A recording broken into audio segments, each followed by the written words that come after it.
They're real. They have discussed what to do about it. Vatican intelligence would really like to discuss it. That's the problem here. We need the governments to reveal these files. The Chinese have done it. The Brazilians have done it. The French did it about a month ago, and it so lit up their switchboard, crashed their net. So I think the people are way ahead of military intelligence. Studies have been done that, quote, clearly indicate the likelihood of an extraterrestrial explanation.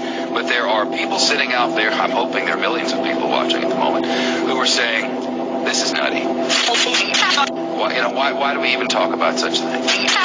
What is since they're not attacking us and they've been seen for years, what's the fear? What's the government's fear? That's an interesting question. I've been working with Paul Hellyer. He's the ex-minister of Defense Canada under Trudeau. He is upset because the Americans are planning the weaponization of space as though they are enemies. Really? Yes, and it is very troubling to him. It came out of a project called Project Paperclip, in which, and this is what Eisenhower warned us against, the sustention of the military-industrial complex. In order to extend the power and the funding of the military-industrial complex, you have to be afraid of things. Number one was communism. If that petered out. Number two is terrorism. That's here for a while. Number three is asteroids. And number four is extraterrestrials. So there might be a built-in reasoning here to have induced fear just to keep military-industrial complexes going. I'm going to tell you why the United States government is afraid for you to find out what the truth is regarding UFOs. Some Chinese residents are on edge this morning after another apparent UFO sighting. It's the second one in 2 weeks. The first sighting was on July 7th, and an airport had to be shut down. All right, that's a UFO if I've ever seen one. Yeah, can you identify it? That's undeniable. The airport had to be shut down after people apparently saw twinkling lights above the airport terminal. 17 flights had to be diverted. The latest sighting happened just 2 days ago, and people say they saw 4 lantern-like objects forming a diamond shape in the air, hovering in the sky for over an hour. 1953, at least 10 more crash discs were recovered, along with 26 dead and 4 live aliens. One of the 4 live aliens died within hours of being removed from the craft. The others died approximately 3 or 4 days later. Of the 10, 4 were found in Arizona, 2 in Texas, 1 in New Mexico, 1 in Louisiana, 1 in Montana, and 1 in South Africa. There were hundreds of sightings. Why were so many craft crashing? Because the government was scared. And when they found out that the radar was downing the craft, they started aiming the radar at the craft with lock-on radar and pumped the juice through. And they brought as many down as they could. 50% of all Americans believe the extraterrestrial explanation accounts for these sightings. Up to as many as 90% of Americans believe the government is outright lying. The polls are unambiguous. Year after year, the same thing. In fact, if you could talk anonymously to people, even in Congress, probably 50% of members of Congress already convinced that the extraterrestrial presence explains this phenomena. Disclosure is at hand. It is very close, and the American people need to prepare themselves very soon for an announcement from our government that there is, in fact, an extraterrestrial presence engaging this planet and the human race. Why did it stop over one of the most treasured sites in Christianity? There's a new video this morning that some say may be proof we're not alone in the universe. A UFO in the form of a bright light is seen descending over the dome of the rocky Jerusalem. The video is said to be taken over the weekend. Then suddenly the light shoots up into the sky. You see it. Another video from a different angle appears to show the light doing the same thing.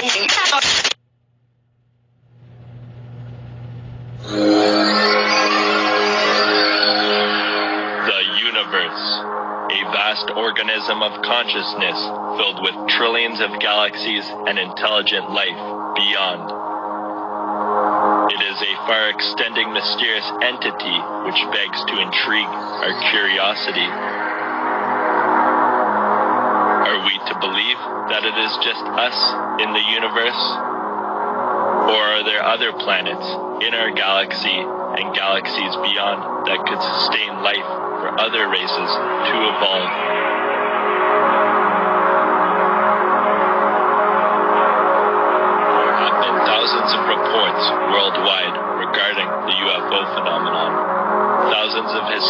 documents claiming an extraterrestrial presence in the ancient world.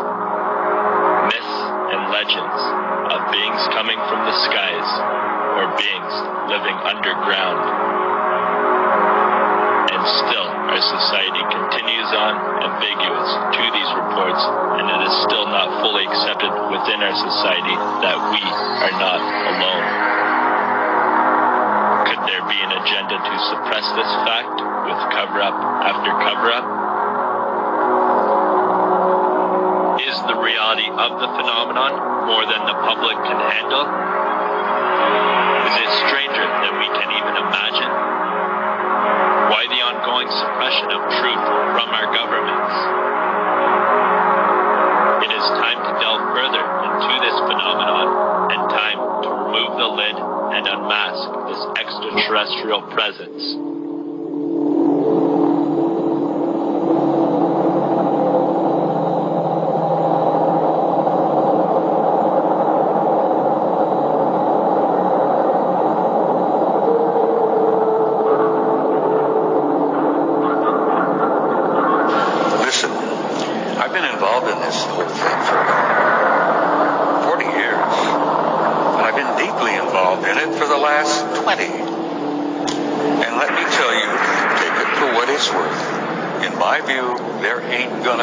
Disclosure.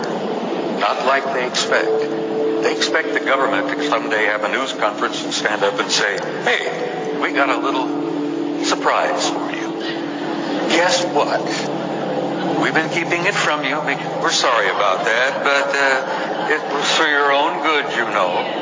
You guys weren't ready for this. You probably couldn't handle it. But now we're going to tell you, oh yes, aliens are here. They've been here for quite a while. Oh, they're all over the place. Well, they are indeed all over the damn place.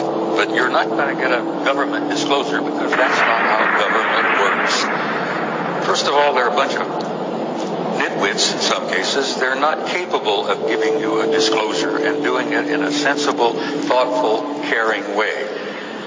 For a lot of reasons. One of the reasons is that they don't want to admit to you they've been lying to you for over 60 years. And then the other thing is that they are really a little bit uncertain and frightened themselves because the true scope of their awareness and what they know still has them in a state of shock. Because they can't come out and tell you what. It's like my analogy of the Pandora's box. You don't open it just a little bit. You just lift the lid just a tiny bit and boom, everything comes out. Well, when everything comes out, it's going to blow the lid off of everything because this is the biggest damn story in human history. And it's simply this: you're not alone and you have never been alone. And you have had, as I have learned over the years, an intimate interrelationship with advanced extraterrestrial intelligence from the beginning of human history. And one of the big secrets is that they don't want to even get close to is that your very existence was initiated and orchestrated by an advanced extraterrestrial intelligence. Now, how the hell are they going to tell you all of that? Our leaders don't want us to know what's going on. The Russians know, the Chinese know, we don't. That's how it is, folks. They let Russian satellites fly over the most secret bases and take pictures, but if you try to get out to Area 51 and watch it. I'm an annoyance to my superiors, a joke to my peers. They call I'm the key figure in an ongoing government charade, the plot to conceal the truth about the existence of extraterrestrials. Well, I would say that about does it, Spooky. I came to believe in the existence of extraterrestrial life and in a conspiracy inside the government to keep their existence secret. What makes you think this is a conspiracy that the government's involved? What makes you think it isn't? A shadow conspiracy within our own government. Agent Mulder was ready to believe that the body was that of an extraterrestrial biological entity. You and Mulder are the only ones who can bring it to light. You don't honestly believe this is some kind of an extraterrestrial? If it were true, it would be confirmation of the existence of extraterrestrial life. Who are these people? The only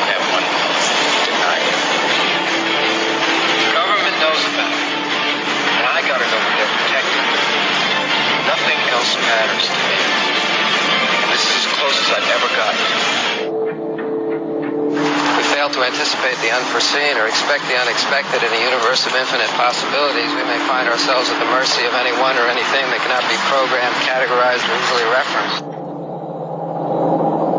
Now, who are they protecting? And even with our limited resources here in the individual private sector that has been trying to deal with this for all these years, we do know a little bit. We know that since 1947 at least, a power structure within the military intelligence inner sanctum has appropriated the UFO phenomenon, has made it its own sphere, and politics below that level has nothing to do with it. I don't think the president knows any more than you and I do, probably less, no matter who the president is at any given time. And this power structure has attempted to manage the relevant information for its own purposes. First, it wanted to control this information until it could manage it. But that never happened. That's how they said it never happened. We'll just control it until we understand it and have a handle on it. So tell the folks it never happened. But later, they found out they couldn't get the handle. They couldn't manage it. But here they were having it covered up and having lied and carried out illegal activities to keep it covered up. So what can you do then when you realize you can't get a handle on it? Well, if it can't be managed, you just simply continue to deny and debunk. And the attitude has been, we can't stop the UFO sightings. Okay, but we can ridicule and frighten the witnesses of these events into silence.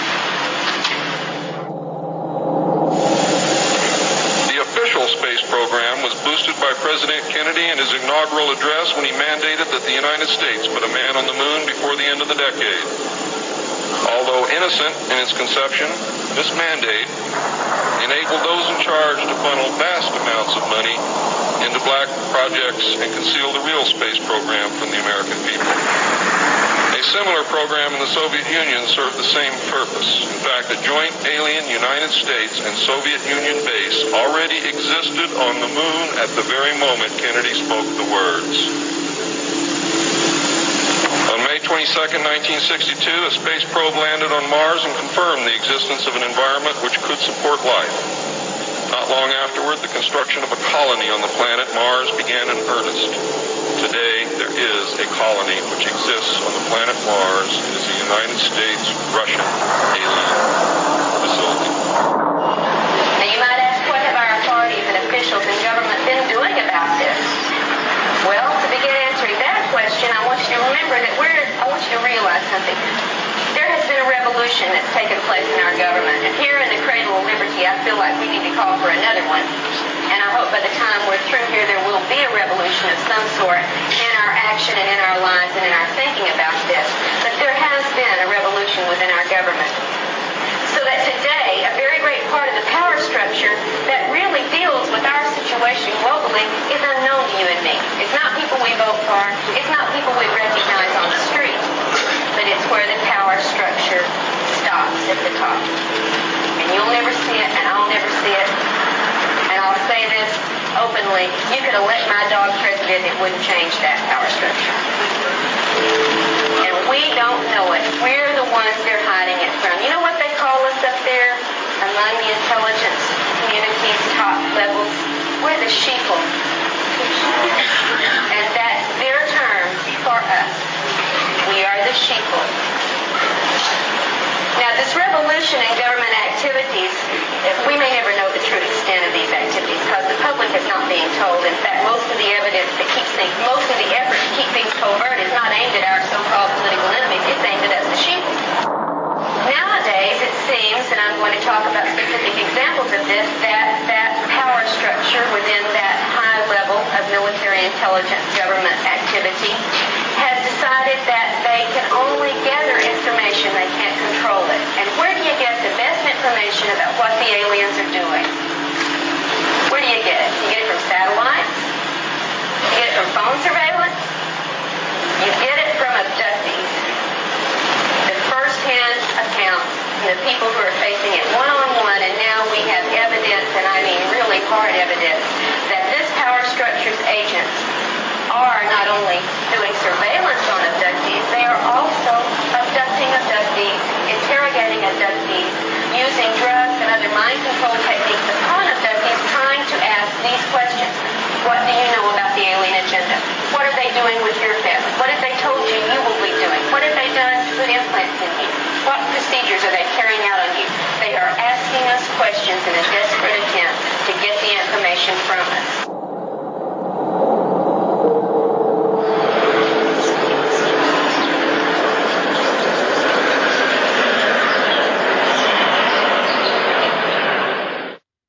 The UFO phenomenon is truly a phenomenon of our times. It is an extremely puzzling one and calls forth a wide spectrum of opinions. No matter what one may think about UFOs, no matter what one may believe about them, whether it is all nonsense or whether they represent something very, very real, three facts stand out, three facts which no one can deny. The first is that UFO reports exist. Secondly, that UFO reports come from all over the world. And the third is that many are made by highly responsible people, often scientifically trained. We scientists have no positive proof yet of the origin or even of the reality of these strange reported craft, but we do know the reports themselves are very real. To find the answer to this magnificent scientific puzzle, the UFO phenomenon, we need to approach it with a truly open mind so we can explore all possible avenues of explanation. There are 6 distinct categories of sightings. Close encounters of the first kind refers to a mere sighting of an unidentified flying object. Close encounters of the second kind includes both the sighting of a UFO as well as tangible proof of the craft having been there, such as marks on the ground, the scorching of grass, or the interference of electrical circuits. Close encounters of the third kind is the direct confrontation with a space being or entity sometimes called a humanoid. Close encounters of the fourth kind involve alleged abductions by UFOs, where people claim to be involuntarily taken on board a UFO, usually for experimental purposes. Close encounters of the fifth kind involve contactees, or those persons who claim to be in personal contact with UFO entities, usually through metaphysical or occult means. Close encounters of the sixth kind include injuries or deaths resulting from a UFO close encounter. The odd encounter is one of hundreds of once classified UFO sightings released last month by the British government. It's the sort of disclosure UFO investigators are demanding from the U.S. government. How would people react? Well, it would be kind of good. It's about time. Former astronaut Edgar Mitchell is the sixth man to walk on the moon and a firm believer that aliens have visited our planet repeatedly. So I had to ask, why are they coming in these little glancing visits and we haven't had a more meaningful dialogue or contact or attempt to communicate with these people? Well, I think we have. Really? I think we have, but it is not common knowledge. Mitchell told me after he returned to the moon, he was briefed at the Pentagon by a high-ranking officer, whose name he would not reveal, who said the U.S. government does have evidence of alien spacecraft and is keeping it a secret.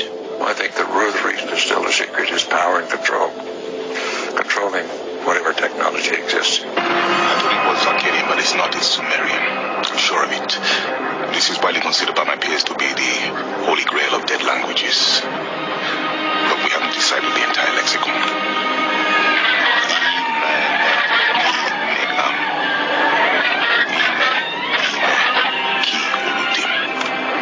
Our creation is the last two words. I'm not sure of the first two.